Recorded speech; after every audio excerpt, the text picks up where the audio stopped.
Student, 12th standard chapter 2 exercise 2.8 sum number 2 show that root 3 plus 2 plus I by 2 whole per 5 plus root 3 by 2 minus I by 2 whole per 5 equal to minus root 3 very constant. Okay. First இது நமக்கு left hand side எடுத்து right hand side check பண்ணலாம். Okay. இப்போ first நமக்கு இதோட polar form பண்ணலாம் first root 3 plus 2 plus I root 2 விட polar form. Okay. அதுக்கு cos into cos theta plus I sin theta தெரியும்.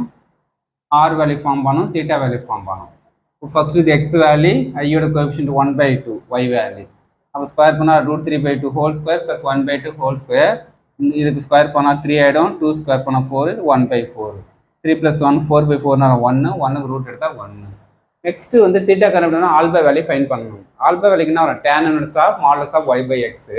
y value 1 by 2, x value 1 by 2. இப்போ 2 2னா நமக்கு கேன்சல் ஆகிடும். அப்போ 1 by root 3. 1 by root 3 எப்போ வரும்? நமக்கு pi by 6 வரும். எக்ஸும் ஒய்யும் பாசிட்டிவ் இருந்தால் எத்தனை? First quadrant. ஃபர்ஸ்ட் குவாட்ரண்ட்னா theta equal to alpha. Alpha value முன்னாடியே ஃபைன் பண்ணிச்சு pi by 6. ஓகே, இப்போ எடுத்து அப்படியே ஃபார்முலா சொல்லுமா? ஆருக்கு 1 யூஸ் பண்ணுறதுல தீட்டாக்கு cos pi by 6 plus i into sine pi by 6. இப்போ இதே சிமிலர்லி இதே சேம் பேட்டர்ல இருக்கிற பாரு ரூட் 3 2 மைனஸ் ஐ இதே சேம் வேல்யூ, ஆனால் ப்ளஸ் இருக்கிற மைனஸ் இருக்குது. இதே சேம் ப்ராசஸ் சிமிலர்லி போட்டு திரும்பி இதே ஒர்க் அவுட் பண்ண தேவையில்ல. சிமிலர்லி போட்டு ஒன்று எக்ஸ்பிளைன் பண்ணால் போதும். அதே சிமிலர்லி பண்ண root 3 by 2 minus i by 2 ஈக்குவல்னா வரும் காஸ் பை பை 6. இங்கன்னா வரும் ப்ளஸ் இருந்தால் இங்கன்னா யூஸ் பண்ணும் minus i sine pi by 6. Plus இடத்துல மைனஸ் போட்டால் அதே சேம் நீங்கள் ஒர்க் அவுட் பண்ணி பாருங்கள், சேம் வேல்யூ வரும் நமக்கு. இதே வந்து நான் போலார் ஃபார்ம் பண்ணி R value theta value find பண்ணால் இந்த ரிசல்ட் நமக்கு வரும். ஓகே, இப்போ நெக்ஸ்ட் நம்ம இப்போ ஹோல் பவர் 5 யூஸ் பண்ணுறாங்களா? Whole power 5 plus root 3 by 2 தான் left hand side answer. I by 2 whole power 5 equal to இது ரிசல்ட் என்ன நமக்கு? Cos pi by 6 plus i sine pi 6 whole power 5 plus cos pi by 6 minus i sine pi by 6 whole power 5. Root 3 by 2 minus என்ன வரும்? இந்த value whole power 5, இந்த 5.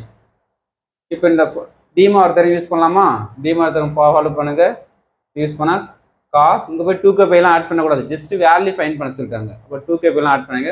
இப்போ 2k பைனா இந்த 5னா 5 by 6 plus i sine pi 6. அதே சேம்னா cos pi by 6 minus i sine pi. இந்த மைனஸும் ப்ளஸும் கேன்சல் ஆகிடும் ஃபுல் டைம்ஸும். அப்போ இது ஒரு சிங்கிள் டைம், இது சிங்கிள் டைம்னா 2 காஸ் பை பை 6. இது டேபிள் வேல்யூ நம்ம ஃபார்ம் பண்ண முடியாது. இது எப்படி சொல்லலாம்? 5 மைனஸ் 5 by 6 கிராஸ் பண்ணி 6 பை மைனஸ் 5. 6 பையில் ஒரு பை போச்சுன்னா 5 by 6. இந்த டேர்ம்ஸை இப்படி ஃபார்ம் பண்ணலாம். இப்போ காஸ் 180 மைனஸ் தீட்டா எத்தனை குவாட்ரண்ட் நமக்கு? Second quadrant. செகண்ட் குவாட்ரண்ட் எது மட்டும் பாசிட்டிவ்? சைனும் அது ரெசிபிரல் மட்டும் தான் பாசிட்டிவ். இங்கே என்ன வந்துருக்கு? காசு வந்திருக்குது. இப்போ காசு வந்தால் நெகட்டிவ் போட்டோம். 180 வந்ததுனா காசே தான் வரும். 270 90 வந்தால் தான் காசு வந்து சேஞ்ச் ஆகும். ஓகே, இப்போ காசு போட்டோம். செகண்ட் குவாட்ரண்டால அதை மைனஸ் போட்டோம். ஓகே, இப்போ காஸ் பை பை 6 எப்போ வரும்? ரூட் 3 by 2 வரும். இந்த 3 3 2 2ன்னு வரும், கேன்சல் ஆகிடும். இப்போ மைனஸ் ரூட் 3 ஆர் கட்சிஸ். Okay, very important sums.